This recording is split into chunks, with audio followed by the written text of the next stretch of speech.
स्वागत है एक बार फिर से आप सभी व्यूअर्स का। आज हम लोग डिस्कस करने जा रहे हैं ओ लेवल जनवरी 2020 में आए हुए क्वेश्चन का क्वेश्चन नंबर 6B।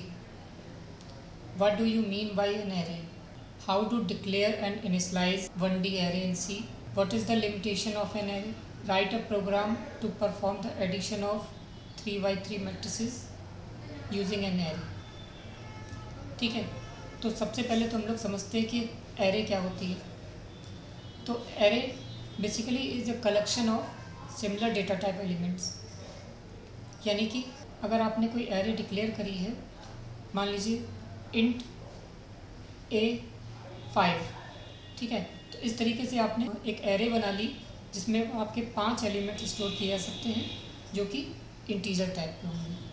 इसी तरीके से अगर आपको फ्लोट टाइप की वैल्यू स्टोर करानी है तो आप फ्लोट A5 लिख देंगे, सेमीकोलन लगा देंगे। तो इस तरीके से आपकी फ्लोट टाइप की एरे डिक्लेयर हो जाएगी। ठीक है, तो इसमें आप क्या कर सकते हैं, कोई भी फ्लोट टाइप की वैल्यू स्टोर कर सकते हैं अप टू 5 नंबर्स तक। ठीक है, एरे की जो इंडेक्सिंग स्टार्ट होती है वो 0 से स्टार्ट होती है। अगर आपने 5 साइज दिया है तो 0 से लेके 4 तक, 0, 1, 2, 3 एंड 4। ठीक है, एरे को डिक्लेयर कैसे करते हैं, जैसा कि हमने आपको बताया कि आपने डिक्लेयर करने के लिए आपको पहले डेटा टाइप देना होगा। आप इंटीजर चाहते हैं तो इंटीजर, फ्लोट चाहते हैं तो फ्लोट। ठीक है, तो जैसा कि हमने बताया कि array is a collection of similar data type elements. ठीक है, तो आप ये नहीं कर सकते कि उसमें 2 वैल्यू फ्लोट रख लिए और 2 वैल्यू इंटीजर रख लिए, इस तरह से नहीं चलेगा। ठीक है, आप अगर करेंगे तो या तो वो पूरी इंटीजर टाइप की होगी या पूरी वो फ्लोट टाइप की होगी, मिक्स टाइप नहीं स्टोर करेगा। ठीक है, तो ये बात ध्यान रखने वाली बात है। अब इनिशियलाइज करने का तरीका हमने आपको बताया। इनिशियलाइज करने में क्या करते हैं कि जैसे कि मान लीजिए आपने इंट डेटा टाइप लिखा, ठीक है, एरे का नाम दे दिया आपने, मान लीजिए A दे दिया, और स्क्वायर ब्रैकेट के अंदर आपने साइज़ लिख दिया, मान लीजिए 5, फिर स्क्वायर ब्रैकेट क्लोज कर दिया, फिर इक्वल का साइन लगाया। ठीक है, फिर आपने करली ब्रेसेस स्टार्ट करे और फिर आपने सपोज 10, 20, 30, 40, 50 लिख दिया। ठीक है, और करली ब्रेसेस बंद कर दिया, सेमीकोलन बंद कर दिया। इस तरीके से आप एरे को इनिशियलाइज कर सकते हैं। ठीक है, अब बात करते हैं what is the limitation of an array. तो देखिए लिमिटेशन क्या है कि जो एरे होती है वो स्टैटिक डेटा स्ट्रक्चर होता है, यानी कि हम इसको प्रायर टू यूज़ इसका साइज़ डिक्लेयर कर देते हैं।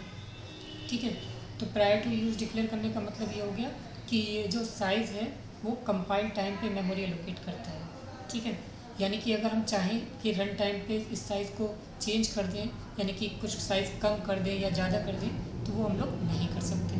तो ये इसकी कुछ लिमिटेशंस हैं। ठीक है, यानी कि अगर मान लीजिए आपको लगता है कि 5 नंबर्स आपको स्टोर करने हैं तो आपने स्टार्टिंग में इसको 5 डिक्लेयर कर दिया साइज़ इसका। ठीक है, और इनकेस आपको 3 एलिमेंट्री स्टोर करने पड़े तो जो 2 नंबर की मेमोरी एलोकेट हुई है वो वेस्ट हो जाती है। ठीक है, या फिर अगर आपने 5 साइज़ डिक्लेयर कर रखा था और अगर आप चाहते थे कि हम इसमें 10 एलिमेंट्स स्टोर करें या 15 एलिमेंट्स स्टोर करें तो वो पॉसिबल नहीं होता है। ठीक है, तो इसकी कुछ लिमिटेशंस होती हैं। ठीक है, तो चलिए इसको हम लोग प्रैक्टिकल तरीके से देखते हैं। सबसे पहले हम लोगों ने hash include stdio.h header file का यूज़ कर लिया। ठीक है, hash include ponio.h void main function, program का एग्जीक्यूशन मेन से स्टार्ट होता है। ठीक है, तो अभी आपको 1 डायमेंशनल एरे कैसे क्लियर करते हैं वो हम बता रहे हैं। तो जैसे सपोज आपको इंटीजर टाइप की वैल्यू स्टोर करानी है। ठीक है, तो इंट आपने A कर लिया, ठीक है, और आपने यहाँ पर साइज़ दे दिया सपोज 5, तो ये आपका एरे डिक्लेयर हो गई जिसमें आप 5 एलिमेंट्स स्टोर कर सकते हैं जो सभी के सब इंटीजर टाइप के होंगे। ठीक है, अब बात करते हैं इनिशियलाइज कैसे करते हैं। तो इनिशियलाइज करने का तरीका ये हुआ कि आपने इक्वल का साइन लगाया, करली ब्रेसेस लगाया, मान लीजिए 1, 2, 3, 4, 5 या कुछ भी दे सकते हैं। ठीक है, और ये आपका इनिशियलाइज हो जाएगी। ठीक है, देखिए अगर आप केवल डिक्लेयर करके एरे को छोड़ते हैं तो आपको यहाँ पर साइज़ देना मस्ट है। ठीक है, लेकिन अगर आप डिक्लेरेशन और इनिशियलाइजेशन साथ साथ कर रहे हैं तो ये आपका ऑप्शनल हो जाता है कि आप साइज़ दें या ना दें। ठीक है, तो इस तरीके से आपका ये हो जाता है। तो हमें क्या करना है कि हमें 3x3 मैट्रिसेस लेनी है जिसका हमें एडिशन परफॉर्म कराना है। ठीक है, तो हम लोगों ने क्या करा, एक मैट्रिसेस ले ली MAT मैट 1। ठीक है, हमने इसमें 3x3 की मैट्रिसेस डिक्लेयर कर ली। ठीक है, फिर MAT मैट 2 ले ली 3x3 की।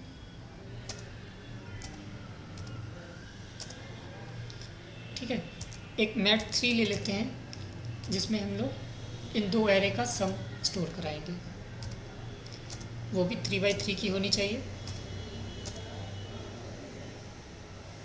ठीक है, ये हमने 3 मैट्रिसेस डिक्लेयर कर ली और फिर यहाँ पर हम लोग कुछ वेरिएबल्स डिक्लेयर कर लेते हैं I, J।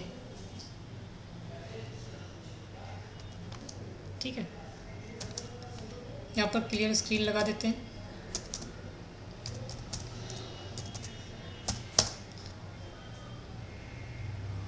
ठीक है, फाइल को सेव करना चाहें फाइल को सेव कर सकते हैं।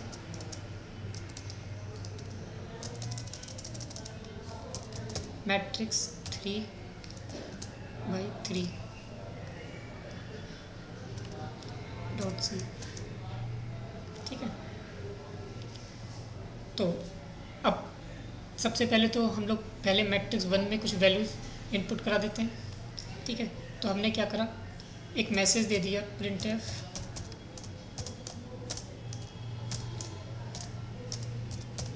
enter the elements in matrix 1। ठीक है, तो मैट्रिक्स 1 में हम लोगों ने कुछ वैल्यूज इनपुट कराएंगे। ठीक है, फॉर लूप चलाना होगा I = 0, जैसा कि हमने आपको बताया था कि एरे की जो इंडेक्सिंग होती है वो 0 से स्टार्ट होती है। I <3 हो जाएगा, 0 1 2 I++ कर लेंगे। ठीक है, जो कि ये रो के लिए काम करेगा। फॉर j = 0, j <3, j++, ये आपका कॉलम के लिए काम करेगा। फिर देखिए, चाहे तो आप यहाँ पर ब्रेसेस दें या ना दें, कोई फ़र्क नहीं पड़ता है। इसका NF कर लिया आपने। ठीक है, क्योंकि सभी की सभी वैल्यू इंटीजर टाइप की हैं तो % ही यूज़ करेंगे, % यूज़ करेंगे। एड्रेस ऑपरेटर MAT 1 मैट 1 में करना चाहते हैं I और J। ठीक है, ये ब्रेसेस बंद कर दीजिए और ये ब्रेसेस बंद कर दीजिए। ठीक है, और आप चाहें तो ये ब्रेसेस लगाने की ज़रूरत भी नहीं थी। अगर आप ऐसे ही करना चाहें तो आप बिना ब्रैकेट के भी यूज़ कर सकते हैं, क्योंकि आपको एक ही एक स्टेटमेंट कराना है।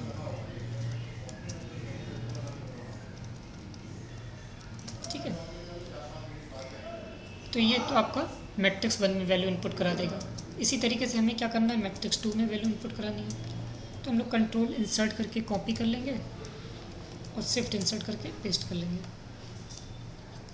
और यहाँ पर एक थोड़ा सा चेंज करना पड़ेगा हमें, ये जो वैल्यू इनपुट हो वो किस में हो, मैट्रिक्स 2 में हो जाए। ठीक है, फिर हम क्या करते हैं, यहाँ से इतना कॉपी कर लेते हैं ताकि मैं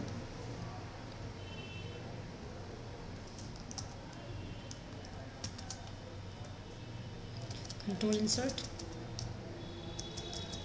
अब हमें एडिशन परफॉर्म कराना है, शिफ्ट इंसर्ट। ठीक है, तो अब हमने तीसरी मैट्रिक्स क्या ली थी, mat 3 I and J = MAT mat 1 I J plus MAT mat 2 I and J। ठीक है,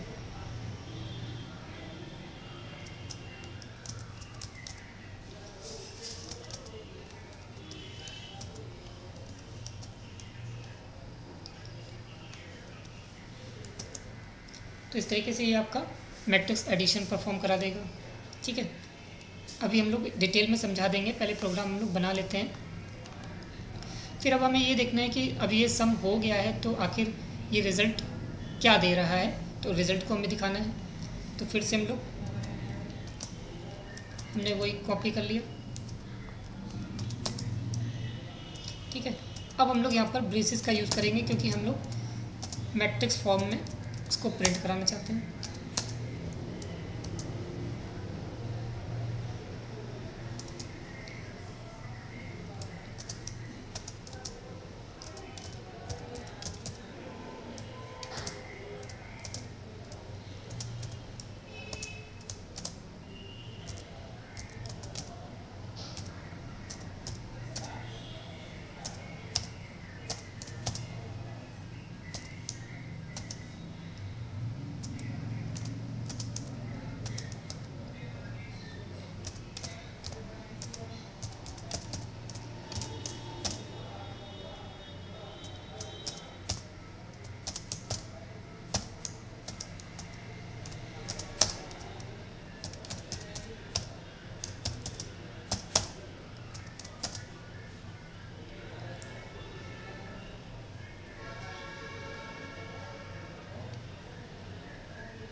ठीक है, तो चलिए अब आपको समझा देते हैं। यहाँ पर हम लोगों ने क्या करा, 3 मैट्रिक्स डिक्लेयर कर दी 3x3 की, मैट1, मैट2 एंड मैट3। 2 वेरिएबल्स ले लिए जो हमें लूप में काम आएंगे। क्लियर स्क्रीन कर दिया, एक मैसेज दे दिया, enter the element in matrix 1।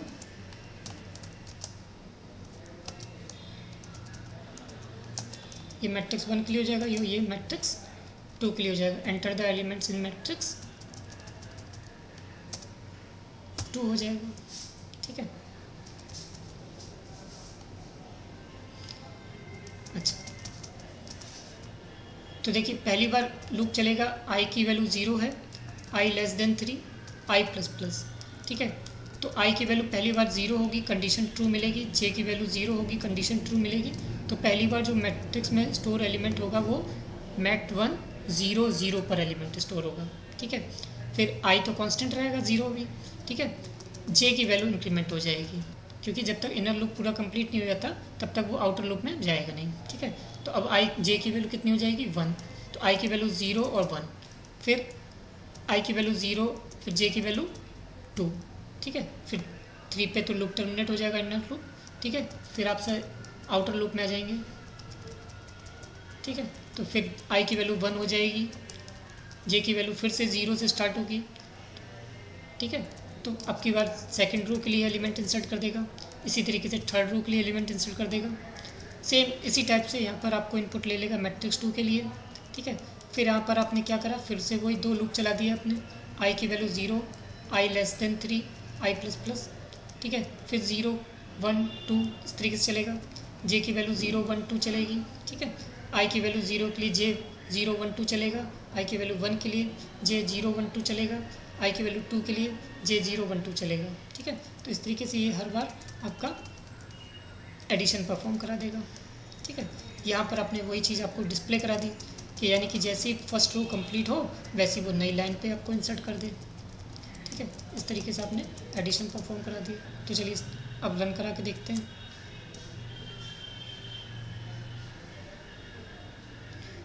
Matrix 1 में एलिमेंट मांग रहा है हमसे, तो सपोज हमने 10 20 30 40 50 60 70 80 90। ठीक है, सेकंड एलिमेंट मांग रहे हैं, वाली इसमें भी हम लोग 10 20 30 40 50 60 70 80 90। तो देख रहे हैं 0 मैट्रिक्स 0 0 पे क्या था 10, मैट्रिक्स 2 0 0 पे क्या था 10, तो 10 10 20 हो गया, 40 हो गया, 60 हो गया, 80 हो गया, 100 हो गया और 120 हो गया, 140 हो गया, 160 हो गया, 180 हो गया। ठीक है, तो आप देख रहे हैं सबके करस्पॉन्डिंग एलिमेंट को वो जोड़ता जा रहा है, ठीक है। मैट्रिक्स 0 0 पर मैट 1 0 0 प्लस मैट 2 0 0, ठीक है। फिर जे में इंक्रीमेंट हो गया, जे की वैल्यू 1 हो गई, तो 0 1 मैट 1 0 1 मैट 2 0 1, इस तरीके से एडिशन परफॉर्म हो गया, ठीक है। आई थिंक समझ में आ गया होगा। Thank you.